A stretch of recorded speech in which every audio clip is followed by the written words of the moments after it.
ચાલો આજે આપણે ભારતની એક અનોખી સફર પર નીકળીએ. આ સફર છે ભારતની જમીનની, એના ભૂપૃષ્ઠની.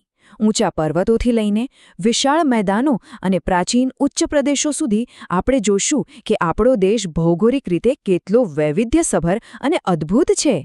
તો આપણી સફર અહીંથી શરૂ થાય છે. જરા આ નકશા પર નજર કરો. એક જ નજરમાં પર્વતો, મેદાનો, ઉચ્ચ પ્રદેશ અને લાંબો દરિયાકિનારો બધું જ દેખાય છે. આટલી બધી વિવિધતાને કારણે જ તો ભારતને ખાલી એક દેશ નહીં પણ એક આખો ઉપખંડ કહેવામાં આવે છે. તો ચાલો આ ભૌગોલિક ખજાનાને થોડો નજીકથી જાણીએ. સૌથી પહેલાં આપણે શરૂઆત કરીશું ઉત્તરથી. આ એ વિસ્તાર છે જેને આપણે આ ઉપખંડનો તાજ કહી શકીએ. અહીં હિમાલયના ઊંચા શિખરો છે અને સિંધુ ગંગાના ફળદ્રુપ મેદાનો પણ, જેણે આપણા ઇતિહાસ અને જીવનને એક ખાસ આકાર આપ્યો છે. ઉત્તરમાં જે હિમાલયની પર્વતમાળા છે એ શું ખાલી પહાડોની એક લાઇન છે? ના, બિલકુલ નહીં. એ તો એક કુદરતી દિવાલ જેવું કામ કરે છે. જરા વિચારો, મધ્ય એશિયામાંથી આવતા હાડ થીજાવી દે તેવા ઠંડા પવનોને આ હિમાલય જ રોકે છે. અને એટલું જ નહીં, ચોમાસાના પવનોને રોકીને આખા ઉત્તર ભારતમાં વરસાદ પણ લાવે છે. અને વરસાદ એટલે જ નદીઓ અને જીવન. હવે આ હિમાલયમાંથી જે સિંધુ, ગંગા અને બ્રહ્મપુત્ર જેવી નદીઓ નીકળે છે, એમણે સદીઓ સુધી પોતાની સાથે લાવેલો કાપ અહીં પાથર્યો છે અને એમાંથી બન્યા છે દુનિયાના સૌથી વિશાળ અને ફળદ્રુપ મેદાનો.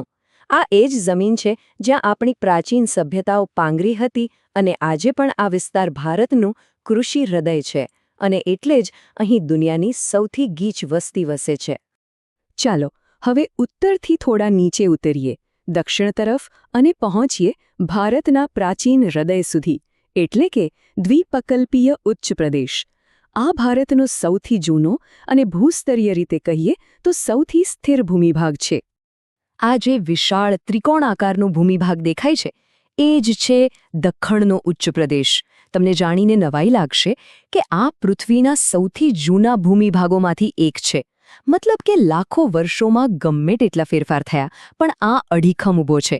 અને એની આ જ સ્થિરતાને કારણે અહીંની જમીન અને ખનિજ સંપત્તિ એકદમ અલગ જ ઓળખ ધરાવે છે. તો આ ઉચ્ચ પ્રદેશની ખાસિયત શું છે? વેલ, એ બનેલો છે જૂના સ્ફટિક જેવા ખડકોથી, અને એટલે જ અહીં લોખંડ, મેંગેનીઝ અને બીજા કેટલાય ખનિજોનો અમૂલ્ય ભંડાર છે. તેની બંને બાજુએ પશ્ચિમ અને પૂર્વ ઘાટ નામની પર્વતમાળાઓ છે, જે અહીંના હવામાન અને દક્ષિણ ભારતની નદીઓના વહેણને નિયંત્રિત કરે છે. સારું, તો ઉચ્ચ પ્રદેશથી હવે આપણે ભારતના વિશાળ દરિયા કિનારા તરફ જઈએ. આ એ જગ્યા છે જ્યાં જમીન અને સમુદ્રનું મિલન થાય છે અને મોટી મોટી નદીઓ પોતાની સફર પૂરી કરીને સમુદ્રમાં ભળે છે અને બનાવે છે અત્યંત ફળદ્રુપ ડેલ્ટા. ભારતના બંને દરિયા કિનારાના મેદાનોમાં એક મોટો તફાવત છે. પશ્ચિમ કિનારો, જે અરબી સમુદ્ર બાજુ છે, એ પ્રમાણમાં સાંકડો છે, જ્યારે પૂર્વ કિનારો, જે બંગાળની ખાડી પાસે છે, એ ઘણો પહોળો છે.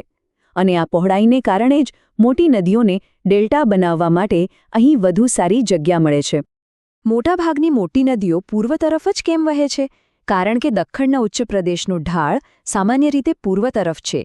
આથી નદીઓ પશ્ચિમથી પૂર્વ તરફ વહે છે અને પોતાની સાથે લાવેલો બધો જ કાંપ પૂર્વ કિનારે પાથરે છે, જેનાથી ત્યાં વિશાળ અને ફળદ્રુપ મેદાનો બને છે.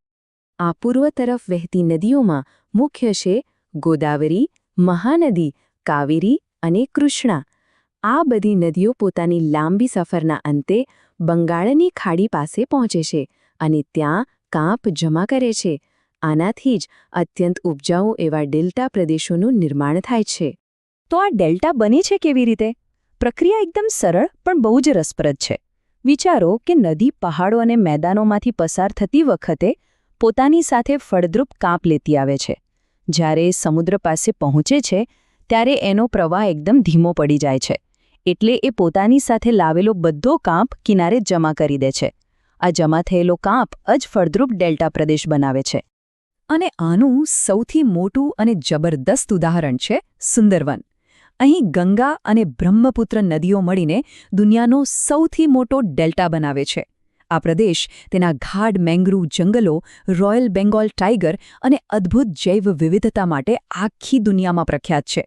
તો આપણે જોયું ને, ભારત માત્ર એક દેશ નથી પણ ભૌગોલિક વિવિધતાઓનો એક અદ્ભુત સંગમ છે. ચાલો આખી સફરને એકવાર ફરીથી યાદ કરી લઈએ.